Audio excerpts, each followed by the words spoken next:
The smell of raw cedar and overheated machinery hung thick in the afternoon air, doing nothing to drown out the low, steady ache at the base of my skull.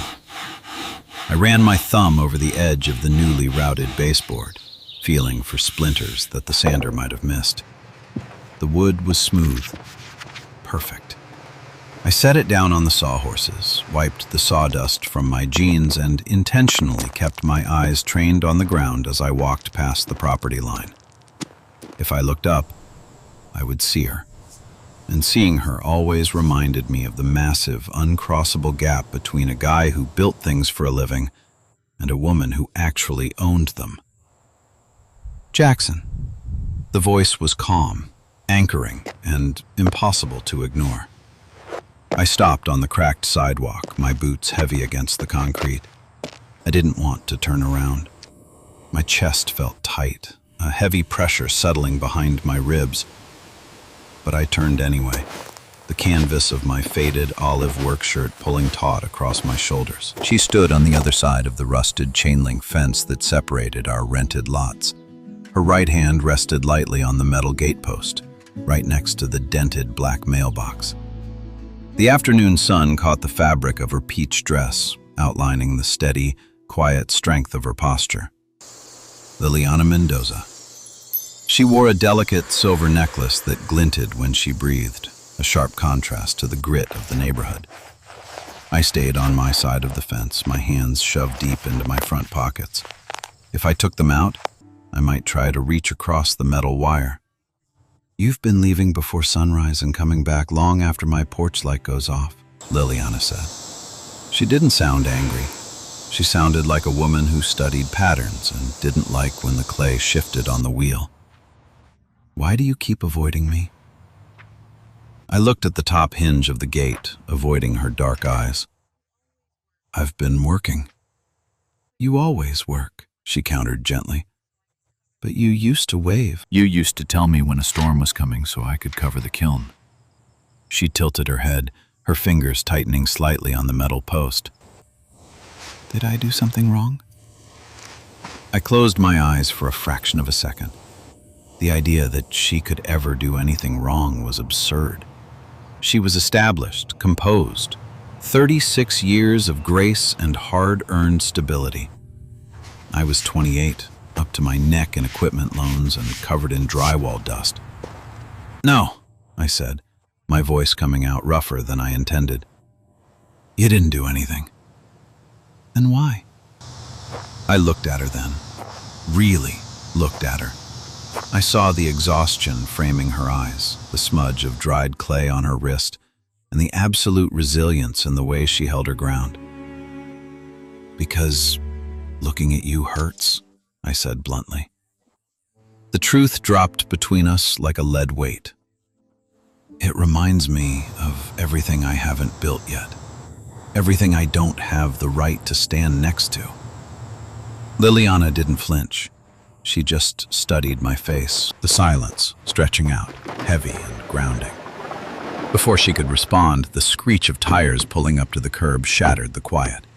Arthur Vance stepped out of a pristine silver sedan. He was the head of the neighborhood association, a man who wielded a clipboard like a weapon. He didn't look at me. He marched straight toward Liliana's fence, waving a thick manila envelope. "Ms. Mendoza," Arthur barked, stopping 2 feet from where I stood. "Consider this your formal notice. That studio addition you're pouring footings for is over the setback line. You have 72 hours to halt construction and fill the trenches, or the association is filing an injunction to have the city seize the materials." Liliana's hand dropped from the gate. The warmth vanished from her face, replaced by a sudden, stark panic. "Mr. Vance, we went over the plat map last month. The surveyor was using outdated city codes," Arthur interrupted, slapping the envelope against the mailbox. "The new setback is 15 feet from the curb, not 10. You're in violation."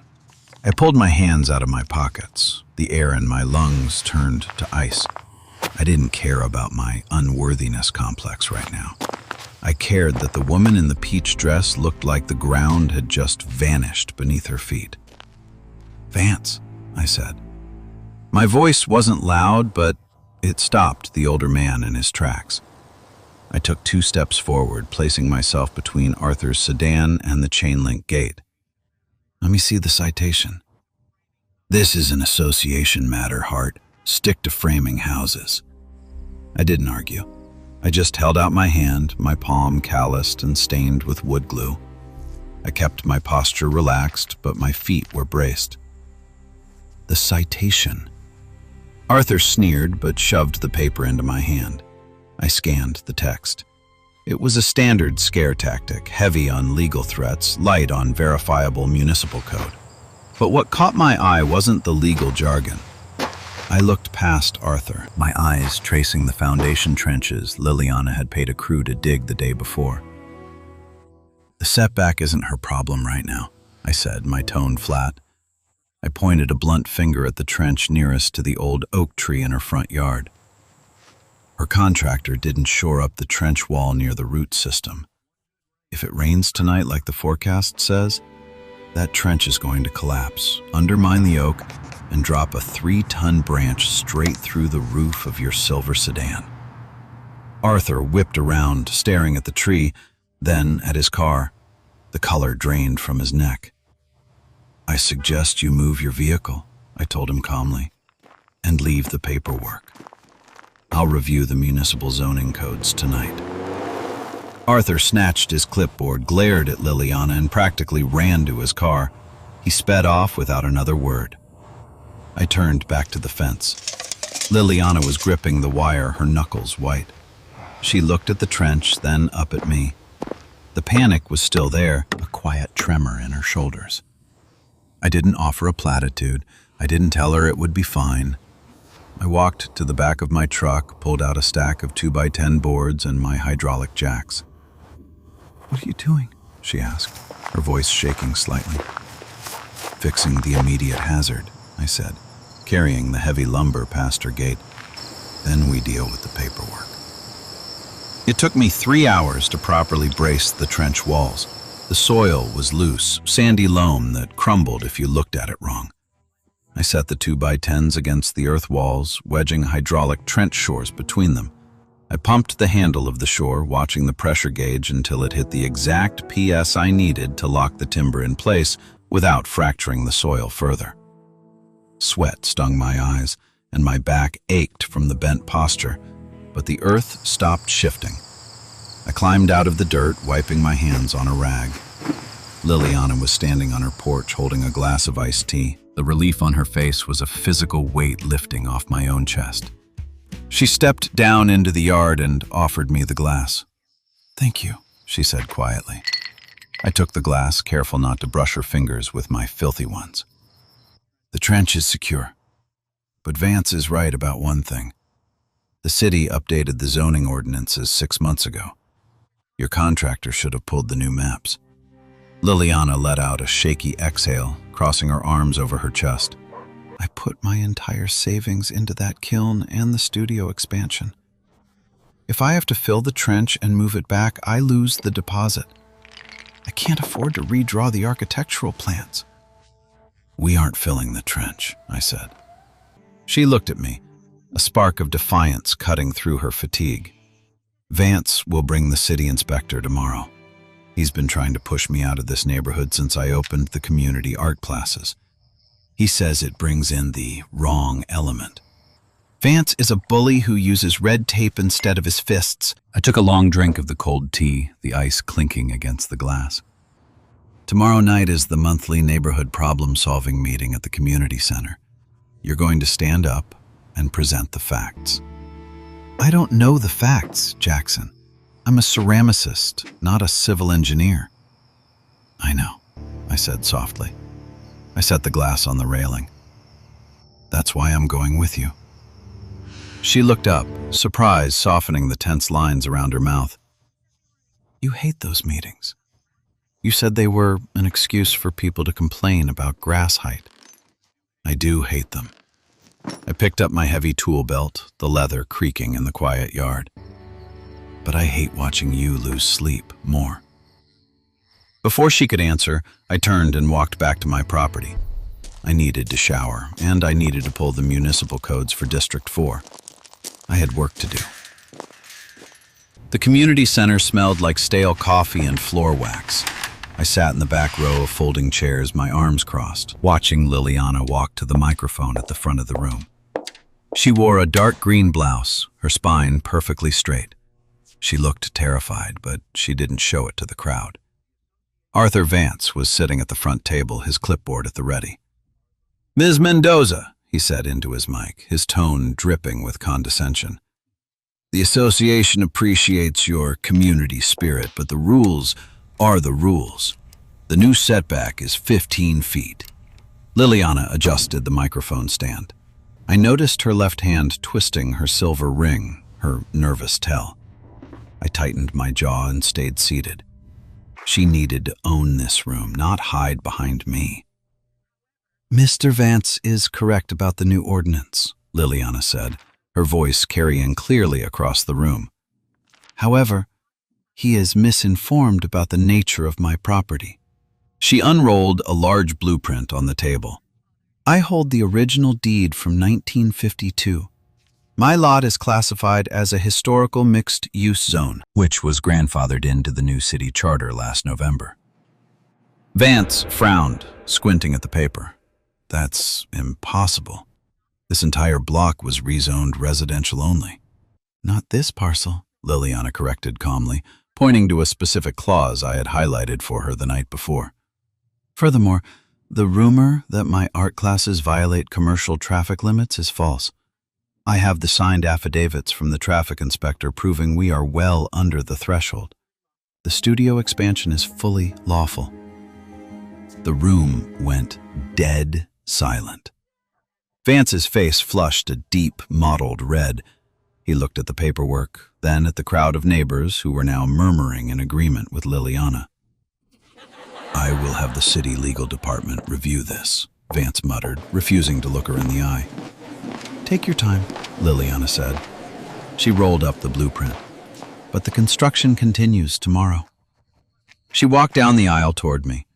When she reached my row, she didn't say a word. She just let out a long, shaky breath. I stood up, offering her my jacket without a word.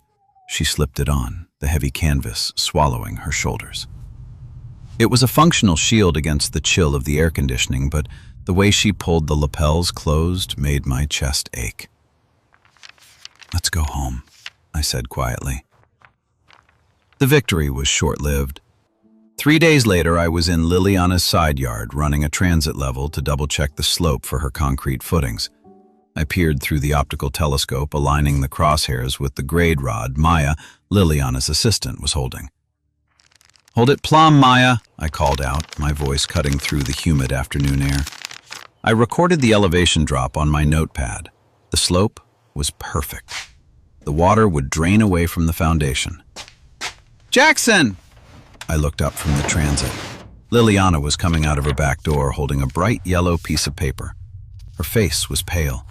She walked across the grass, her sandals sinking into the soft dirt, and handed me the paper. It was a stop work order from the city planning department. "Vance didn't go to the association," she said, her voice hollow. "He went straight to the city. He filed a formal dispute on the property boundary line itself. He's claiming the chain link fence was built 2 feet into association common land back in the 80s. If he's right, my historical deed doesn't cover the footprint of the trench." I stared at the yellow paper. A property line dispute. It was the oldest, dirtiest trick in the municipal playbook. It froze all permits until a formal, city-sanctioned survey could be completed, which usually took months. If I can't pour the concrete before the freeze next month, the ground will heave, Liliana whispered. The foundation will crack before the walls even go up. I lose everything. She swayed slightly. I dropped my notepad and stepped closer, my hands hovering an inch from her arms. I didn't touch her. I just became a solid wall between her and the wind.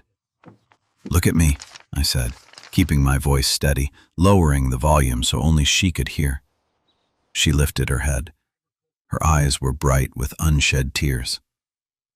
"We aren't losing the studio," I told her. "I am going to pull the original plat maps from the county archives tomorrow morning. We are going to prove where the line is." "Why are you doing this?" she asked, a tear finally escaping and tracing a path down her cheek. "You don't owe me this, Jackson. It's my mess." I clenched my fists inside my pockets, the rough denim biting into my knuckles. "Because this place is your sanctuary, and nobody gets to take it from you." She stepped into my space, closing the gap. She didn't hug me. She just rested her forehead against the center of my chest, right over my sternum. I froze. The sudden silence that fell over us was deafening. The noise of the street, the threat of the yellow paper, the grinding anxiety, it all stopped at the edge of my work boots. I slowly, carefully, brought one hand out of my pocket and placed it flat against her back. Not a caress, a grounding wire. We stood there in the dirt, breathing in tandem, until her trembling stopped. The county archives were located in a windowless basement beneath the courthouse. It took me 4 hours of arguing with clerks, citing public records law, and digging through heavy, dust-covered ledger books from 1948 before I found it. I slammed the heavy leather cover shut, a grim satisfaction settling into my bones. When I got back to the neighborhood, the sky was bruised purple with an incoming storm. I pulled my truck onto the curb. Vance's silver sedan was parked in front of Liliana's house. He was standing on her porch, accompanied by a man in a high-vis vest holding a clipboard. A private surveyor Vance had clearly hired to intimidate her. I grabbed the heavy cardboard tube from my passenger seat and walked up the path. "Ms. Mendoza, the private survey clearly shows the fence is on association property," Vance was saying loudly, making sure the neighbors watering their lawns could hear. "You are trespassing. I am demanding you backfill the trenches by tomorrow morning, or I will have you cited for vandalism of community property." Liliana stood in her doorway, her arms crossed tight. She looked exhausted, worn down by the constant pressure. "She's not backfilling anything," I said, taking the porch stairs 2 at a time. Vance sneered. "The carpenter returns. This is a legal matter, Hart. The surveyor has mapped the coordinates." I looked at the surveyor. "What marker did you pull from?" I asked, my voice dangerously calm. The surveyor blinked, surprised by the technical question. "The iron pin at the corner of Elm and 4th. "Wrong pin," I stated bluntly.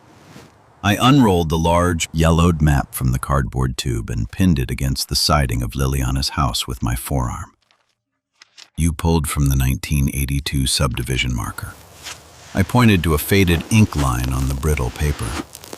"This lot is tied to the 1948 agricultural plat. The true marker is a brass disc embedded in the concrete retaining wall 50 yards down." The surveyor stepped closer, adjusting his glasses. He traced the line I was pointing to, then checked his digital tablet. He went pale. He's right, Mr. Vance. If the 1948 plat is the binding document, which the historical zoning says it is, then the property line actually extends a foot past the chain-link fence. Vance snatched the map, staring at it as if he could burn a hole through the paper. "This is a forgery. I'll have it thrown out." "It has the county seal embossed on the bottom corner," I said, stepping into Vance's personal space. I didn't raise my voice. I didn't have to. The absolute certainty in my tone was enough. "The boundary is lawful. The setback is clear. If you set foot on this property again, or if you file one more frivolous complaint with the city, I will personally fund a harassment lawsuit against you and the association board. Do you understand me?" Vance looked at me, looked at the surveyor who was quietly packing up his equipment, and finally looked at Liliana. His jaw worked silently. He shoved the map back at me, turned on his heel, and marched to his car. The silence he left behind was heavy, but the oppressive weight was gone. The air felt clean. I rolled up the map and turned to Liliana. She was staring at me, her eyes wide, her chest rising and falling quickly. "It's over," I told her, handing her the cardboard tube. "The city will clear the stop work order tomorrow morning. You can pour the concrete." She took the tube, holding it against her chest like a shield. "You did this. You spent your entire day fighting a bureaucracy for me." "It was just paperwork," I muttered, looking away. The unworthiness was creeping back in now that the crisis was solved. The adrenaline was fading, leaving only the stark reality of the gap between us. "I need to go. I have to prep a site for tomorrow." I turned to walk down the stairs, but her voice stopped me. "Jackson?" I paused, one hand on the wooden railing. "You said looking at me hurts because of what you haven't built yet," she said, her voice ringing clear in the quiet evening air. "But you're the only one who builds things that actually last. You didn't just fix a trench. You gave me my home back." She walked down the steps until she was standing on the same tier as me. She didn't ask for permission. She reached out and took my calloused, scarred hand in hers. The contact was a shock to my system, a sudden grounding that stopped the world from spinning. Her skin was soft, but her grip was absolute steel. My anxiety, the heavy feeling of never being enough, flowed out of me and dissipated into the humid air. I looked down at our hands, then up into her dark eyes. "I'm not going anywhere," she promised quietly. I let out a shaky exhale. The wandering was over. The fight was done. I leaned down and she met me halfway. The kiss was not frantic. It was not a spark of electricity. It was the heavy, undeniable drop of an anchor hitting the seafloor. It was the locking of a deadbolt on a sturdy door. A finality that meant the storm outside could howl all it wanted, but the inside was safe. I rested my hands gently on her waist, holding her steady, knowing with absolute certainty that I was exactly where I was supposed to be. 2 weeks later, the concrete was poured, cured, and the framing for the new studio was going up. The afternoon sun was beating down, carrying the familiar scent of sawdust and drying paint. I was standing by the chain-link fence, a clipboard in my hand, going over the materials list. Liliana walked out of her back door. She wasn't wearing the peach dress today. She wore denim overalls covered in dried clay, her hair tied up in a messy bun. She looked beautiful. She walked over to the fence, unlocked the gate, and pushed it wide open. "The inspector just left," she said, handing me a sheet of paper with a bold green "approved" stamp at the top. I looked at the permit. At the bottom, under primary contractor, she had written, "Jackson Hart." "You made me the official lead," I said, looking up at her. "I don't trust anyone else's foundation," she replied, a small, knowing smile playing on her lips. She stepped through the open gate, crossing the property line without hesitation, and stood next to me. We looked at the framed walls of the studio together. It wasn't finished yet. There was a lot of hard work still to come, but the structure was sound, the boundary was protected, and the ground beneath us was solid. Closing thoughts. I learned that true self-worth isn't measured by what you own, but by the safety and stability you can provide to the people who matter. Rock bottom isn't the end. It's the solid foundation you build the rest of your life on. Please like and subscribe so we can share more stories like